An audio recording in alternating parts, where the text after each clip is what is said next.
I will call to order the regular meeting of the Board of Education, which was duly noticed on March 10th, 2023, through posting and notification of the press in accordance with Wisconsin 19.84.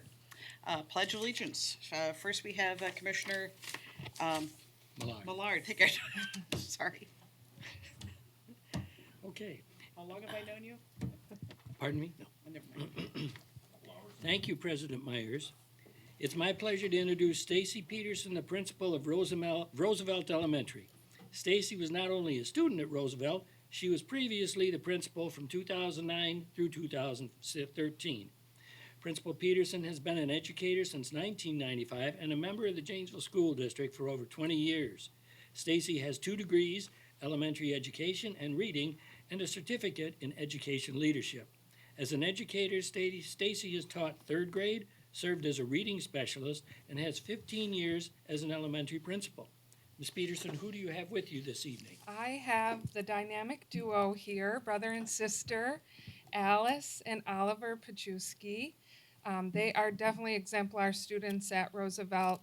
Not only are they going to change the world, they change my day by always having a positive attitude and a smile and a little bit of a flair. Oliver was just looking around how formal this is, Alice noted, and he said he was the CEO.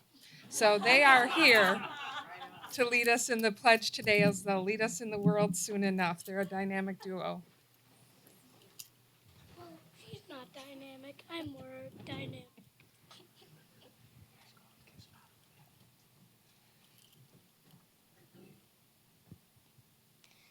We pledge allegiance to the flag of the United States of America and to the republic for which it stands, one nation, under God, and indivisible, liberty and justice for all.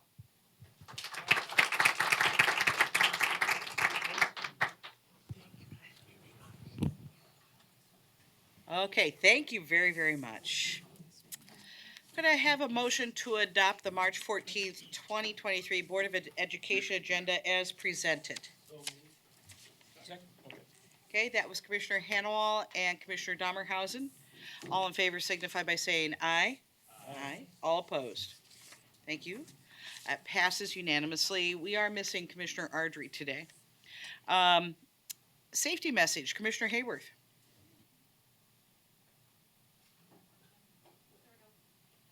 Good evening, and I always feel like I'm kind of cheating when I get lucky and get this spot after daylight savings time, because my reminder is always about, when we did the class Sunday morning. Oh, let me go off again.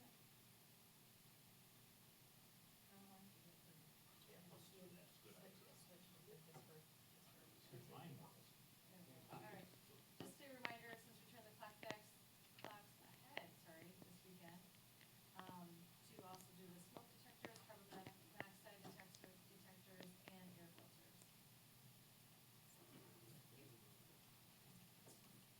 Thank you very much. Thank you very much. Our student presenters tonight, first of all, from Craig High School, we have Colton Meisner. Welcome.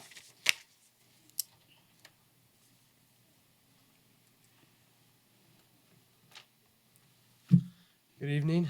Nice to see you guys all again. Again, my name is Colton Meisner. I'm a senior at Craig High School. I'm speaking on Morgan's behalf tonight. She was unable to make it. I am involved in student council and officiate for the WIAA. I do a lot of reffing in Janesville and outside of Janesville. I also coach the 7th grade travel team for JBA this year. To begin, second semester is in full swing. On March 7th, all juniors at Craig took the statewide ACT test. Tonight, March 14th, Craig is hosting the annual academic recognition event, which recognizes our freshmen through seniors who have earned academic excellence. This ceremony has not been held in 3 years due to COVID, so therefore we are excited to have it back tonight. We have numerous students receiving awards tonight and would like to congratulate all of them. In addition, National Honor Society induction ceremony will be held tonight. New members will be inducted by current officers of NHS. Congratulate to all those new members. Spring break is next week. I'm very happy for that. Students will return March 27th. Students are looking forward to a nice break. I think everyone can agree on that. We are nearing the end of the school year. The end of the third quarter is March 30th, at which time final quarter grades will be put in at this time. In April, Craig will be hosting our honor wall induction ceremony. We are thrilled to induct 3 new alumni. Student council, executive board members, and members of the newspaper are working hard to put together a great assembly for that. Last month, we had the pleasure to welcome students from Argentina to Craig High School. Craig students had the ability to guide these students through multiple days at Craig. I'm in a class at Elevate at Craig, and they were there, and it was just pretty cool to have them all there. They were pretty thrilled to be involved in the environment and just learning day-to-day things. Many friendships were formed, myself included, with a few of them. Exchange numbers or Snapchats or whatever just to communicate with them. Craig students also learned a lot about the Argentina culture, how school works for them, and things like that. State DECA was February 27th through March 1st. We have 2 students who qualified for nationals. Congratulations, Chase Cunningham and Brendan Wesson, for placing second at state. We wish them the best of luck at nationals. As of this week, all winter sports have ended and all spring sports are starting in the upcoming weeks. Tryouts and practices have started this week and will continue into the next few weeks. We can't wait to watch our spring athletes. On a side note, I would like to congratulate Coach Herbst on an incredibly successful head coaching career, and he will continue his coaching career as assistant coach as we welcome in Coach Josh here as the head coach. To wrap things up, I would like to thank the teachers and administrators at Craig for all they do for us. I'd also like to thank all the board members here tonight for your time. I hope to see you guys all again. Thank you. Thank you very much. Have a good spring break. And from Parker High School, we have the one and only Addison Riley Lean. I know. Hello, everyone. I hope everyone's doing good. As you guys know, my name is Addison Riley Lean. I'm a junior at Parker High School. To start out, the Parker Arts Department is having its annual student art show on March 14th and 15th from 6 to 8 p.m. in conjunction with the Parker Fine Arts Festival, which includes performances by band and orchestra on Tuesday, March 14th at 6:30 p.m. and a choir concert on Wednesday, March 15th at 7 p.m. There's no charge to attend, so we highly encourage you guys to come out and check everything art happening at Parker High School. The 51st Washington Seminar. Parker's AP Government class, led by Kate Bennett, departed for Washington, D.C. on Saturday, March 11th. The students will spend this week in the nation's capital, completing their field research projects, conducting interviews, and sightseeing. Next, for Parker DECA, we had 16 Parker DECA students compete at the state level. That was in February in Lake Geneva. More than 1,200 students from around the state competed and were judged by approximately 250 judges. Parker students earning medals included Maya Barnes, Abby Ippolito, and Riley North. We have 9 students attending the International Career Development Conference in Orlando, Florida this April. Qualifiers include Riley Jordan, Asin Lestico, Kushi Patel, Chloe Purdy Hiltz, Rebecca Reagan, Charlie Simmons, Sarah Zimmerman, and Carly Zimmerman.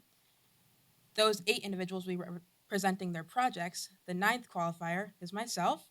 I will be attending the International Career Development Conference as an emerging leader this year. We are very excited to attend and look forward to representing Parker DECA at the international level. Next, Parker Vikings Esports completed their inaugural season in the Wisconsin High School Esports Association. Although falling short of the state championship, they ranked 15th out of the 33 teams that competed around the state. Next, the Pan American Student Movement is in talks with the Milwaukee-based Telemundo, Wisconsin, to create a partnership to help provide Hispanic and Latin families in Rock County with free access to local news and information in Spanish so that families can be informed and make sound decisions. In addition, the partnership will allow students to learn about communications, journalism, and media industry. The Parker Band will be taking a 4-day tour next week. Past trips have included destinations such as New York City, Virginia, New Orleans, and Texas. This time, the destination is our nation's capital, Washington, D.C. Maybe they'll see our Washington seminar students there. The band will take part in a clinic with the director of bands at the University of Akron, followed by a tour of the Rock and Roll Hall of Fame in Cleveland, Ohio. They then continue on to DC for a presentation in front of the Capitol building and a tour of the building.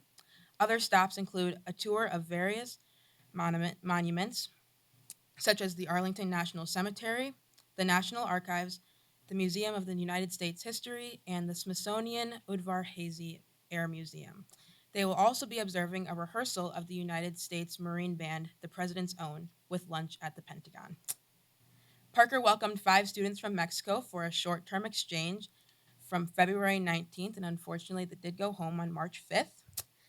These students were here to experience what life is like as a teenager in Janesville, Wisconsin, specifically Parker High School.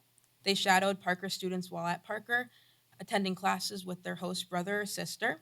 On the weekends, they were excited to experience things like their first taste of Wisconsin cheese curds, sledding, and snowball fights, so Wisconsin classics, of course. And they also traveled with the Adventure Phi Ed class to Cascade Mountain to try downhill skiing for the first time. The results are in, and Parker's FFA veterinary science team qualified to compete at the state level. The vet science team competed in the district career development contest last week at the Rock County Fairgrounds and placed 7th out of 23 teams. The purpose of the veterinary science career development event is to promote college and career readiness by providing students with opportunities to develop technical knowledge and demonstrate practical skills in the field of vet science. The contest consists of questions in the areas of anatomy and physiology, clinical procedures, identification, health and safety, medical terminology, and application of vet math. In addition, students must demonstrate hands-on skills, which can be anything from filling a syringe, haltering a calf, or even demonstrating how to suture and remove sutures. The members of our vet science CDE team are Ari Borlick, Caitlin Johnson, Emma Purdy, and Sierra White, and they will be competing at state on April 27th at UW-Madison. Additionally, Emma Purdy placed first in the prepared speech category at the district leadership development event in February. Unfortunately, Emma cannot compete at sectionals next week because she will be traveling with the Parker Band to Washington, D.C. Emma sounds like a busy girl. Next for Parker Athletics. The spring season is upon us as track began last week.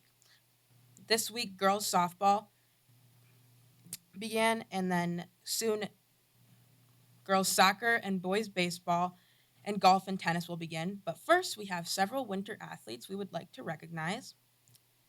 We have 2 WIAA scholar athletes to announce. First, we have Carly Zimmerman, who made honor roll and is a 3-sport athlete who participates in volleyball, gymnastics, and softball.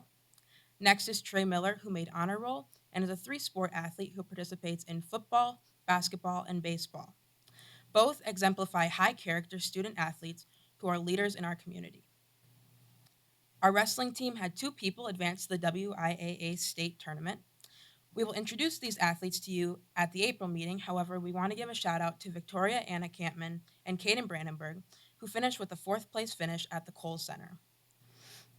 This winter, we had 3 school records broken. WBCA All-Star Trey Miller became Parker's all-time leading scorer in boys basketball with 1,013 points. Kaden Brandenburg is now Parker's all-time season wrestling leader for a total number of wins. The old record was 40 wins, and Kaden earned 51 during this school season. In addition, Kaden Brandenburg is now Parker's all-time season leader for the number of pins in a season, which he had 31. Winter athletes who earned Association Academic All-State. For gymnastics, Riley Jordan, Kylie LaChance, Everly Listeter, Amelia Mayfield, Lily Mayfield, Violet McHugh, Caitlin Peters, Jenna Runas, and Carly Zimmerman. For girls basketball, we have Harper Brandenburg, Sophie Brown, Aubrey Harwick, Addison Jones, Mia Riley, Charlie Simmons, Sydney Vinstich, and Sierra White. And finally, for boys basketball, we have Trey Miller and Keegan Skripchek. For winter athletes who earned Big 8 all-conference teams, We have Trey Miller for the first team all conference for boys basketball, JJ Douglas for second team all conference boys basketball, Addie Miller for honorable mention all conference girls basketball, Lucas Young honorable mention all conference boys hockey, Caden Brandenburg, Eli Thurman, and Carter Wesley for first team all conference wrestling, Jackson Kent, Nate Peters, and Sean Zabzak, second team all conference wrestling. So congratulations to all those athletes. Additionally, we have Dean Harriel and Mason Rooney and Cody Slater with honorable mention all conference wrestling. Leo Acosta, Caden Brandenburg, Chase Britton, Victoria Anna Campman, Maddox Norman, Darian Reyes Martinez, Diesel Richards, Keelan Sauser, Cody Slater, and Haley Zimmerman for academic all conference. So as you can see, we have a lot of student recognitions this year, excuse me. So, and lastly, in regards to athletics, in order to further develop Parker's outstanding strength and conditioning program, I did want to tell you guys about a fundraiser that we will be having next month in April. The fundraiser will be happening on April 23rd, and we're going to be partnering with CFS Beds. It's a mattress company. Prior to the fundraiser will be a parent meeting, and that will be on March 29th in the Parker Commons area at 6 p.m. We do want to strongly encourage parents to attend because for every parent in attendance, there will be $5 donated for the Parker Strength and Conditioning Program. So if you guys are available to go to that, we would definitely recommend that you do. On behalf of Parker Athletics, we want to thank our school district and our school board and the entire Janesville community for your continuous support. And that's all I have for you today. I want to thank you for the opportunity to present to you once again. Although I will not be here at next month's meeting, I will look forward to seeing you guys in May.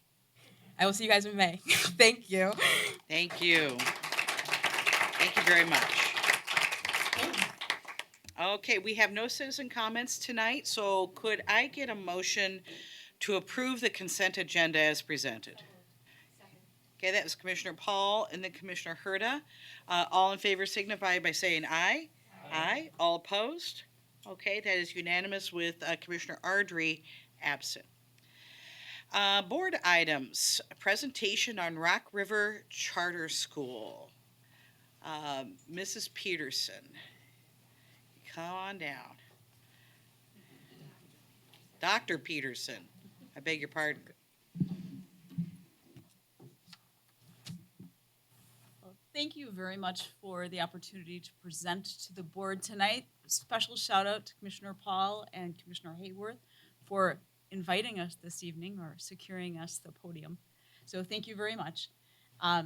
In our presentation, you see that we've got Parker and Craig colors. That's because all of our graduates earn a Parker or a Craig diploma based on where their home school is. So that's one of the things that makes our school very unique. And our mission statement speaks very much to the work that we do. Rock River Charter School assists students academically, socially, emotionally, in a safe, supportive learning environment while guiding them on their journey to become successful adults of good character.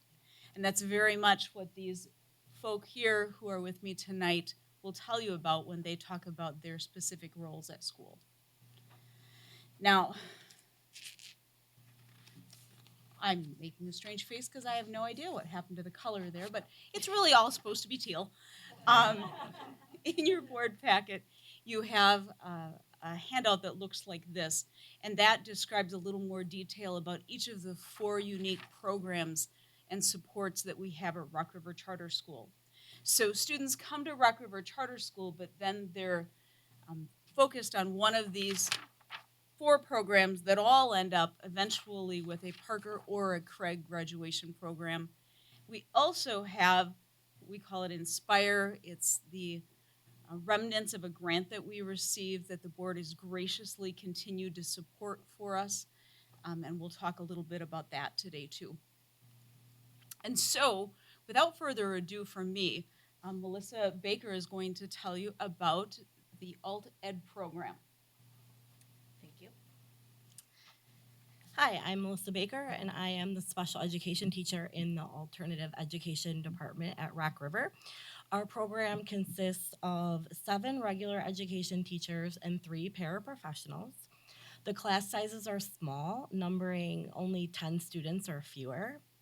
Our schedule is shortened, so we have 2 sessions that the students can choose from.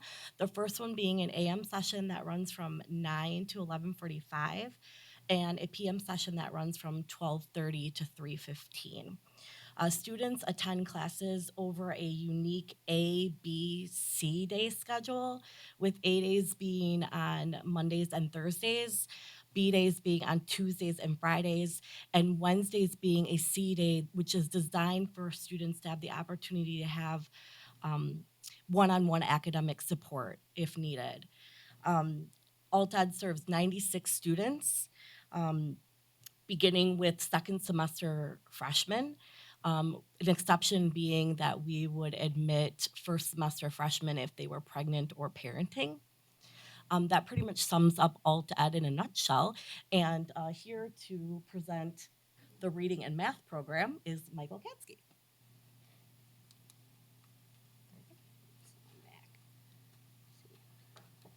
Good evening. I'm Michael Katsky. I'm the lead teacher of the RAMP program. RAMP stands for Reading and Math Program. The students that RAMP serves, which is small class sizes. We have 2 teachers for 12 students. These students are severely credit deficient. They come to us around the ages, typically 17 to age 21. Not only are they credit deficient, but the reading skills fall well below grade level. This means our morning program is students that are reading at a non-reader to 5th grade level, and our afternoon serves students who are reading at a middle school level. And our job, as I like to say, is a ramp to upstairs to our GED option 2 or e-learning, where students can find success and get that high school diploma. And now Mr. Weigel will be discussing our e-learning program. Good evening. I feel very privileged to be here tonight as I'm new to the district as well as Rock River Charter School. So I have the opportunity to work in 3 of the programs at Rock River. So again, feel very fortunate. E-learning, whoops, let me go ahead and go the right direction. There we go. Okay. The e-learning program, one of the 3 programs I work in, is primarily for or exclusively for senior students who are coming in with a minimum of 16.5 credits. They're transferring in from other schools or even from some of the programs within our building. There are 3 teachers currently who work in the e-learning program, 1 full-time staff member, 1 para, and 1 part-time, which is myself as I'm split between some other programs.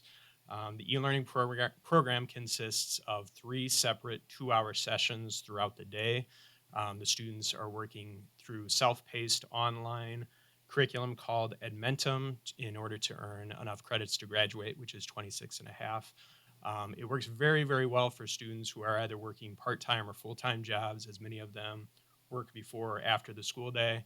And it also is ideally suited for students who might struggle with anxiety or mental health issues, or who simply a traditional school setting isn't appropriate for.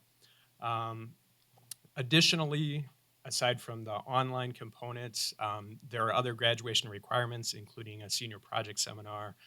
Students, for example, might be completing their resume, cover letters, or other employability-related activities. In addition to that, there's also a volunteer or a community service requirement that students have to meet before they can graduate. And with that, I'll turn it over to Colleen Shaw, who will talk about GED Option 2. Thank you. I'm Colleen Shaw. I'm a GED Option 2 teacher. So let's talk about why it says Option 2. It's an Option 2 because if students just go out and take GED tests, they would get a GED. We don't give any student a GED. They get a high school diploma from Parker or Craig. So this is a 2-semester program. Students have to be 17 years old or older to come into us. We use the 4 GED tests in order to get them core requirements, but it's so much more than that. They have to take an employability class, an independent living class, a senior project class. We actually have thrown in life skills like how to change tires on a car or jump start a battery, which came in useful that I learned this year. And what's really cool is when our students go out and test, they get their results almost immediately. 40% nationally of students who graduate high school could not pass these GED tests. We have a success rate of 94% of students go out and pass these GED tests. 22% of our students are college and career ready. So they're hitting that 165 and above range. And I almost had a student hit a perfect score this year. So I'm very excited about that. One of my other jobs is I also teach our parenting class. I'm very sad that Mr. Holzman was not available to come and help me with the diapering lesson. So our Inspire program really works with our parenting and pregnant students, male or female. You're a mother, you're a father, you come into us, or you can stay at your regular home high school. We have 2 staff members who really do a great job of having a support system academically, social, emotionally. They just remove any barrier these students have to get to school and to get graduated. We have multiple community partnerships. The Edgewood nurses come in. Our library has been wonderful. WIC, WIOA, and Early Head Start. And also want to give a huge shout out to the Women's Fund from Community Foundation of Southern Wisconsin for giving us a pretty large grant to help support our students who are pregnant and parenting. We also have babies that come to school. It's one of my favorite parts is that we're able to hold babies and help parents really develop skills for the first 4 months of their child's life while they come to school. As of so far this year, 36 teen mothers and fathers have been served. So thank you so much for continuing to support that. And I'll give it over to Mrs. Burdett.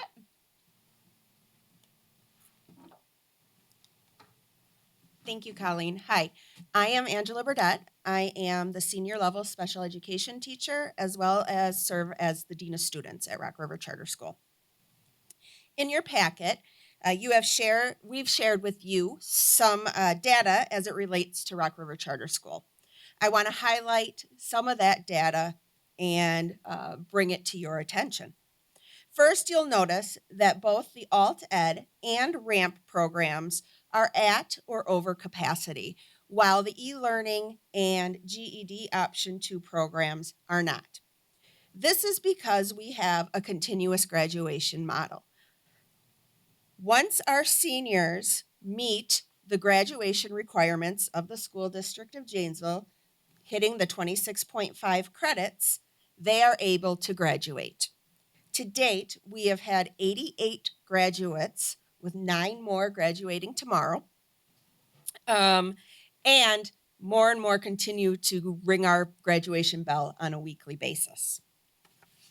Another data point I'd like to highlight is the number of office disciplinary referrals that we have at Rock River Charter School. The community's perception of Rock River Charter School is that we're a school with many behavioral issues. That just is not the case. In fact, we've only had 23 referrals this year that did not involve a cell phone violation or truancy. That is only 16% of the referrals. Compare this to Craig or Parker, where the percent of referrals for something other than cell phones or truancies is 74% and 82% respectively.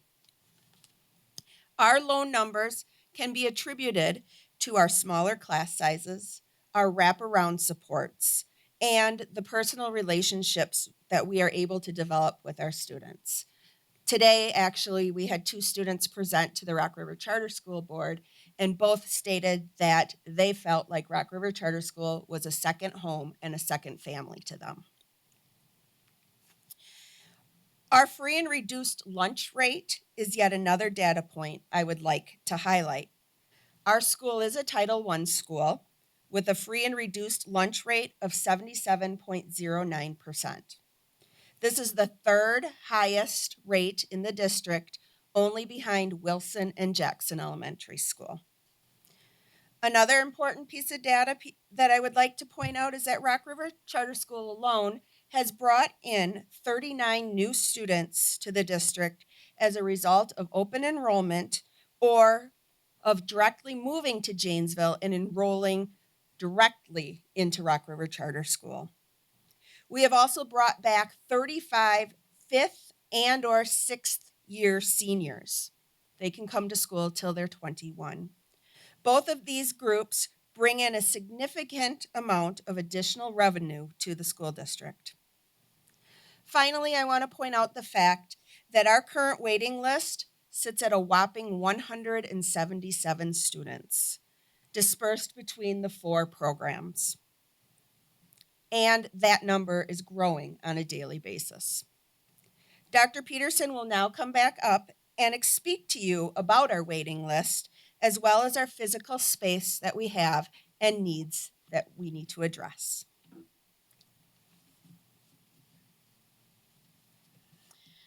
So when we think about those waiting lists, 177 feels astronomical, and it is. Some of those are students who are they'll have a seat in GED or e-learning in the fall. They're just not quite old enough yet. Some of them are in the alt ed and ramp program, and that's kind of where our bottleneck currently is at. So to address that, we would need increased classrooms, but there's no physical space left inside of our building. I even commandeered what was an office for 2 staff members to be a classroom this year, which is where Mr. Weigel teaches. In addition, and everybody's been very gracious about that, but I don't know that I can push anybody else to find a new work home. In addition to the classrooms, we need to increase staff workspaces because, as I just mentioned, I stole some of them this year. We need increased meeting spaces so that when a family comes in or when a student's in crisis, we can have somewhere private. At the current moment, one of our meeting spaces just has half walls, and if a student is having a problem, that's not easy to keep that confidential. And then, because we're full to the brim of students, we sometimes have lines for the restrooms. So along with that, it would be lovely if we could have showering capabilities for our students who are homeless. Parker and Craig have locker rooms. It would be lovely to have something where our homeless students could get a shower. And then if we want to really, really talk about some of our wish lists, on the 3rd floor of our building, all of the walls are partial walls. So kind of like the pod model in elementary schools and middle schools of the past. That doesn't make for the best containment of sound. If one classroom's showing a movie, the classrooms next door can definitely hear that too. And sometimes the movie is more interesting than whatever math lesson might be going on. Additionally, it would be lovely to have some traditional school spaces. We love having a place to be. However, we would also love to have an auditorium or a gymnasium or a library or a cafeteria, and none of those are things that we currently have. Then we have a strong wish for parking. All of our students and staff park along the street. And if you've ever tried to come down to our building, you'll know that sometimes you can find a parking spot right away, and sometimes you have to hike it a little bit. That's because the new hotel that's downtown took over what we used to use as our public parking. It'd be lovely to have kitchen for food prep. Another job that Colleen Shaw has is she works with our cooking club to help students learn about how to economically and healthily prepare meals. But that's hard to do when you don't have kitchen space. And then finally, we would love to have on-site daycare for our teen parents. That's the #1 barrier that many of them face. We have a partner, Early Head Start, would love to partner with us and provide the staff for the daycare, but we have to have a space that's compliant with the regulations that their federal grants require. So there's our wish list of things that we would love to have. I want to point out that because we're a charter school, we have a governing board, and it was mentioned earlier from Mrs. Burdett that our students presented at the governing board today. Tony Landowski is in the back, as is Gary Hill. They are our president and vice president of the governing board, respectfully. Thank you so much for joining us tonight. During the school year, the 9 members of the board have hybrid meetings. So like today we've reached quorum because we had 3 people who joined us online. And we very much appreciate all of the advocacy and dedication that our governing board does on behalf of the students at Rock River Charter School and the staff. So our current enrollment, 215 students. It'll get a little smaller tomorrow after graduations. And school year enrollment for the total, we've served 325. It's looking like we'll end having served 330 some before the end of the school year.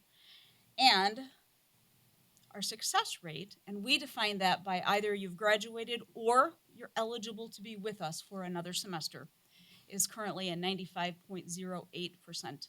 And when you look at our population, these were students who were on a trajectory to be high school dropouts. And so the work that our staff does on behalf of the young people and the work the young people do once they walk through the door is pretty darn amazing. Thank you so much for the opportunity, and we would be happy to entertain any questions if anyone has any. Any questions or comments? Excuse me. Yeah.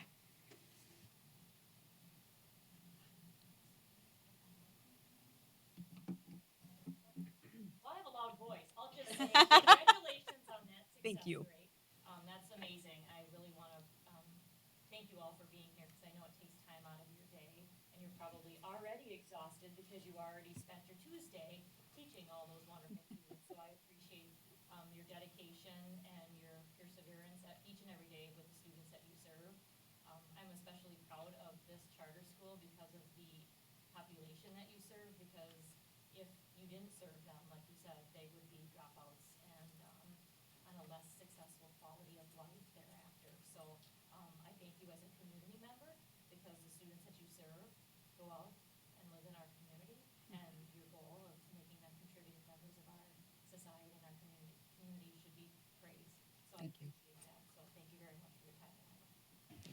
Thank you very much. Anything else? Anybody else? Comments or questions? Yeah. Thank you. Commissioner Hayworth and I had the privilege of visiting Rock River Charter last February, and we're going to be back again. Is it on? It's on. Ooh, that is loud. Sorry. It was great. We can't wait to see you again, and that is what prompted this visit today, because the information that we were hearing was so impressive and so astounding. And I just want to repeat what Commissioner Hurta said. As I'm thinking about, these are wins for our district, but it's such a win for our community. It really is. So every day you're going there, just like all educators, you're making a difference. And thank you for being here and sharing that significant impact you're making, not only with our board, but our whole community that now hopefully can see this, but I don't know if it's being recorded. So I'm glad I was able to be here. Thank you all. I really appreciate the work that you're doing. Commissioner Hayworth? Yeah, I just wanted to say the same thing. It was thank you for letting us come in. We look forward to coming back next week after next April. But yeah, thank you for all that you guys do. The visit was eye-opening for me. You've got a beautiful facility. I know you need more room, and I want to do everything I can to support this.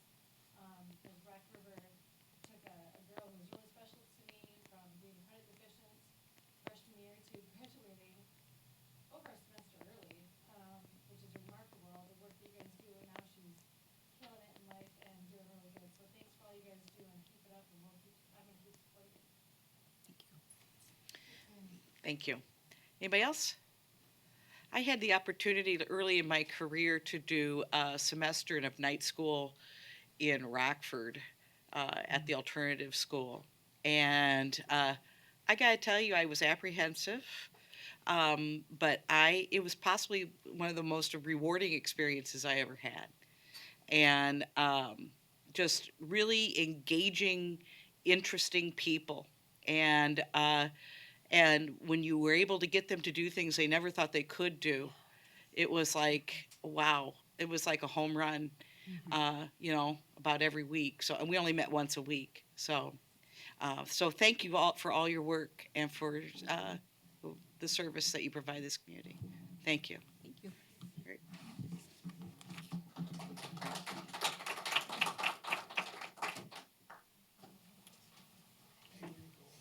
Okay. So next on our agenda is a mid-year report on our goals and data. We have Dr. DeGraff and Superintendent Holzman. Yes, good evening. Tonight I want to share with you a little bit about our mid-year data and our district goals, and you had received a memo with information regarding our goals and some of our strengths, areas of growth, and next steps. And the mid-year data, again, that I'm going to share with you tonight includes some of those strengths and areas of growth in literacy and math as well, and we also are looking at attendance. And the data that we have collected and analyzed indicates that overall our students have made progress and are on track to move towards achieving those goals. So tonight, as the outcomes again, I want to review what is that mid-year data in reading, math, and attendance, and then talk to you a little bit about what are the next steps. So next steps from now until the end of the year, and then looking into the next school year, what are some of those steps that we're looking at as well. In August, Superintendent Holtzman shared with you our two goals that we're focusing on this year, and that was a result of, as the director's team and Superintendent Holtzman spent time in SAIL really digging in and analyzing our data with the director's team. We determined that these were the two most significant areas to focus on in increasing the percentage of students reading at and above grade level and increasing the percentage of students that were passing Algebra 1. So as we look at the goals and we look at our literacy goal, the district goal focuses on increasing those students reading at and above grade level. And in the K-5 district literacy plan that I've shared at PPC and with board members, we're focusing on increasing those foundational skills, which really looks at building phonics and phonemic awareness in early literacy. And we've implemented new literacy screeners for K-1 as well as resources. And building these foundational skills are really key in the success of our students having the ability to read on grade level by third grade. And so as we look at this data, we've seen some significant progress from just about a 4% increase from last winter to this winter. So that's really telling us that we are increasing the percentage of students that will be on track to read on grade level in third grade. As we look at where some of our data was last fall and this winter, we see a similar gain a little bit. Our students started slightly a little lower this year, so we made a little bit more of a gain where we are at mid-year, and so we want to get closer to that end of the year goal where we want to get to over that 50% of students reading at and above grade level. We did notice as we looked at it by grade and we did some breaking down of the data that our third grade had made the most significant progress with a 6.3 increase.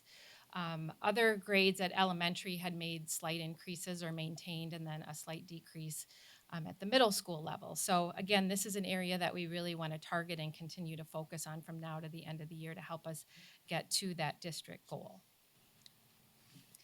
As we look at and reviewing our first semester data from our students that were receiving a C or better in the winter of 2022 after first semester in Algebra 1, we're at 43.5%, a significant increase with 63.8% of our students now receiving a C or better at high school. So we want to make sure that we continue to, since we're exceeding this goal, to continue to maintain that or increase that as we move into second semester and looking at both of those semesters. As we look at our attendance data, which is kind of an additional area, it wasn't one of the two main goals, but an additional area of focus. We know that those students that are regularly attending school increase those opportunities for them to learn the content as well. What I want to clarify a little bit about this data is that it's the the data is cumulative from the beginning of the year until now, so it's not a month-by-month poll. So looking from the beginning of the year until now, that attendance rate is defined as the total number of days attended compared to the total number of days on the school calendar. And so all absences, whether they're excused or unexcused, count towards that attendance rate calculation. So at the beginning of the year, we were, at or above that state average with our attendance rate. As we've entered into January and February and having some more of those flu and winter illnesses, we've seen a slight decrease. So we hope that as we move into March and April that we'll see those attendance rates increase again as well. So as we talk about then what are those next steps, and as we know what those strengths are and areas of growth. So we know in reading we really want to continue to focus on those reading foundational skills where we're starting to see some significant growth. At the elementary level, we want to continue with our focus on the implementation of the new reading curriculum aligned to our state standards. And one way that we continue to monitor our student growth in reading is the students take common unit assessments. And so rather than waiting till the end of the year to see did our students meet that goal on the STAR data, every 5 to 6 weeks our teachers are meeting, talking about the data, talking about the students that are not proficient yet, and where do we need to see some reteaching. So that's happening at the elementary and middle school as well. With our high school, our high school teams also meet weekly, so we want to continue that practice where they're working in professional learning teams and reviewing their common unit math assessment data and determining what skills students need reteaching on, or do they need opportunities for retake, but to continue to build those opportunities for us to look at our data and drive instructional decisions. We've also had a math consultant from CISA working with our middle and high school math teachers on instructional practices. And actually the high school math teachers have really enjoyed working with our consultant and have found it very valuable as the feedback that they've shared as well. We also know moving forward into next year with our middle school math, as we want to continue to see increases in those scores as well, we will be adopting a new math curriculum. We'll also looking at with some of the new scheduling that's proposed, extending that core math time. And within that new proposed schedule would be flex time every day where students can have small group support and reteaching for math to support that as well. In the areas of attendance, working with Kim Perenboom and her team as well, that we will continue to monitor attendance through Infinite Campus at weekly rates at the district and building level as well. And we will also continue to have those PACT advocates and our student services teams working with those families that are struggling with attendance and helping them remove barriers. We're also working on increasing the frequency of our positive parent contacts to help build relationships with those students as well. This Thursday, which we were going to on the snow day, but this Thursday, all of our principals will be here at the ESC, and we're going to be digging into this data again and talking about where we at, what are our next steps between now and the end of the year, so that there is ongoing monitoring of this progress. And so Chris and I and the director's team have the opportunity to work with elementary and secondary principals during that time. So overall, our mid-year student progress and outcomes are promising. But we have work that must be done to ensure that all of our students are successful from now until the end of the year. And we'll continue to monitor TPR and look at where that can help in some of those transition grades. And as we continue to monitor that progress, provide the support as needed to ensure that all students have that high level of opportunity to learn. So thank you. Thank you very much. It's good news. Commissioner Herda.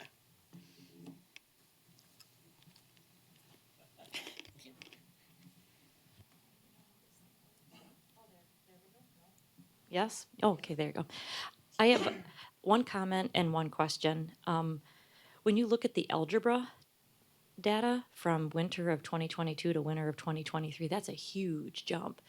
What's the reasoning or rationale behind that? Do you know what's making that huge leap? Yes, well, I mean, one of the reasons we wanted to focus on that goal is we knew that, where we were at last year with 52% of our students having a C or better, that we really wanted to target and focus on our ninth grade algebra students, because that's the foundation for moving on to any other course in high school for math. And so I think our principals and Chris working with those teams as well, they're really focused. I think a big part of it is looking at that assessment data and looking at what skills students don't know and what they need to provide for reteaching. And so I think that intentional weekly time that they're meeting and talking about their students and talking about their data has been really powerful in helping monitor where those kids are at that are not passing, and how can they continue to target and support those students. And so there's, I know our principals are really focused on that goal and working hard with their math teams as well.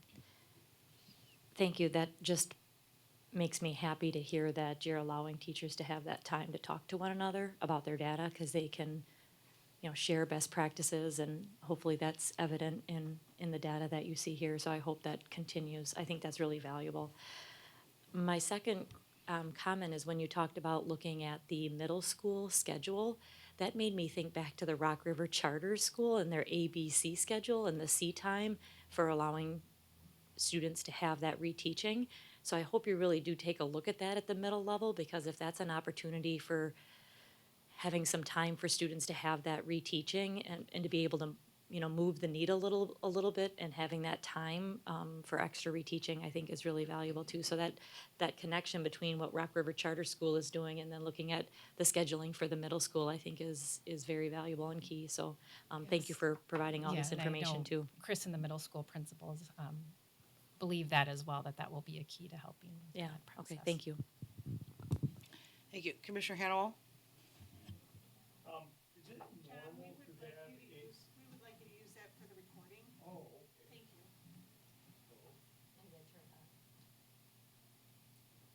Okay.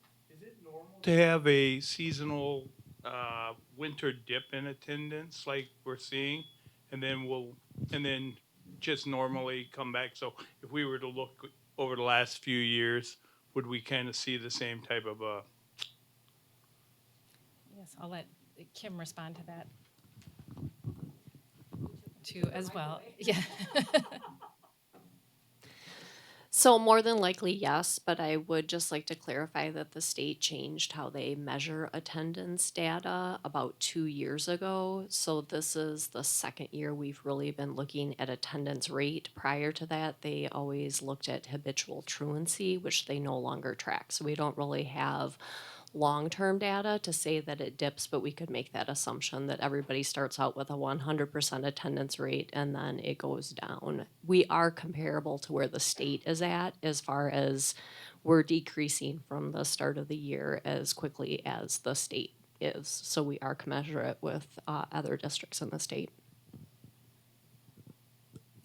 and then it bounces back in the next March, April, May? Comes back up, hopefully. Yes. Okay, thank you. I had a question too regarding that comment you made during the attendance presentation, because it made me think back to my son. So you had stated, and I just want clarification or confirmation, that when a student is absent, even though it might be excused, it's still counted towards you. I'm thinking of the example that he's in the Elevate program. So when he goes off-site and I get that wonderful text saying that he's marked absent, but he was in Elevate, but it's still excused, does that go against your count? So if they are participating in an off-site school activity, there's a separate code that should be being used, and then that does not count against their attendance rate. What does count is even a medical excuse by a provider, because the state's belief is it's still not putting them in the seat for learning that day, therefore it has an adverse effect. So if they're on a field trip or any other such thing, that does not affect their attendance. Okay, thank you. All right, thanks. Commissioner Dormerhausen? Carl, that's not working. Oh, it is. Mine is. Stereo? It's not working? It isn't working? Oh, okay. It looks like it's working here. Uh, One of the things I noticed, there's some positives with this report. Early literacy, 21, 22. What do we have, anything there? We did manage to pick up 23 in algebra, but we haven't picked up any of the other ones for 23. Is that because we don't test at this point? I'm looking at the reading data, and then it just goes to 22, anything to do with reading, no matter what group. Algebra's up there. So is there a reason why we have nothing? Algebra says winter of 2022 versus winter of 2023, but all your reading stats don't say winter of 2023. They compare 21 Right. and 22. I'm sorry, they should be 22 and 23. That's So, just a typo. So the second one should be 23? Yeah. Well, that one in algebra is okay. I'm talking about reading data. Yeah, it should say 22, 23 is what she's saying. And Yeah. it should say 22, 23. She just typed. yes, thank you for letting me know, Carl. Thank you very much. You're welcome. Okay, anything else? Yes. Just a quick question. So the next update on this is June, July? Yes, our students will take the end of the year STAR assessment in May again, so we'll have that data, and then obviously our semester data for math as well. So we'll be able to have an update this summer once we're able to review all of that data again. Okay, anything else? All right, well, thank you very much. Great news. Thank you so much. Okay, the PPC committee report. Commissioner Herda is pinch hitting here for Commissioner Paul. And then I have the entire year.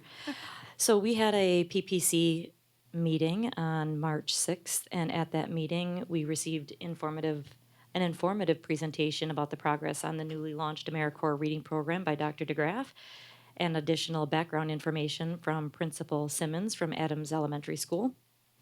You can see the full overview of that program by watching the presentation.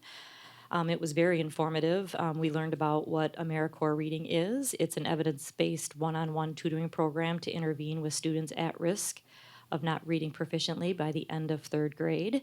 This is the School District of Janesville's first year participating in the program, and it launched with 4 schools: Adams, Lincoln, Van Buren, and Washington. And the data for that program were 136 of our students received tutoring, one-on-one tutoring, and 70 minutes was the average per week of that tutoring. 68% of the students have exceeded their target growth that received that tutoring, and they averaged 35.8 sessions for students that received tutoring. So it was actually a really great presentation about the impact that AmeriCorps reading program is having in our school district. Plans for the future is that 4 additional schools next year will be added to the AmeriCorps reading program, and the following year they plan to have all 12 elementary schools with this program running. Currently, the program is being funded through ESSER funds, which are now winding down, so the district will be working to cover these expenses, but I'll emphasize, I don't remember the exact amount, but it's such a minimal cost for the district. Didn't we say like 24,000 for the amount of tutoring that these students receive through AmeriCorps? It was just phenomenal. The amount of money that the school district puts in regards to the impact that's outputted is just amazing. So very effective program that they're finding success with. Additionally, we had a staffing update. Meetings have been taking place across the district to formalize staffing for next year, and next steps were additional meetings with teams to determine if there are any shared staffing options. We are on track for approval at the March 28th board meeting. Commissioners can expect the final staffing document to be provided the Friday prior to the meeting on the 28th of March. We also had a Neola policy revision that we discussed, which is policy 1240, which is the evaluation of the district administrator. It was not moved to the full board as it was determined that more revisions and updates were needed after a very robust conversation that shall be coming back to us again in the future. So President Kathy Myers is overseeing this process. And just as a reminder, at the conclusion of our PPC meeting, we did note that we will not have a meeting in April, but we'll meet again in May. The next PPC planning session will actually be on Monday, April 10th for that May meeting. Thank you very much. Thank you. Okay, a summary of board requests. I don't have anything new. And future meeting dates and times. Mrs. Jensen, could you help us with that? Sure. The Finance Buildings and Grounds Committee meeting will be held on Monday, March 27th at 4 p.m. Location is yet to be determined. And then we will have a special Board of Education meeting on Tuesday, March 28th at 5 p.m. here at the Educational Services Center. Thank you very much. Okay, we've reached the end of our agenda and we are adjourned. Thank you so much.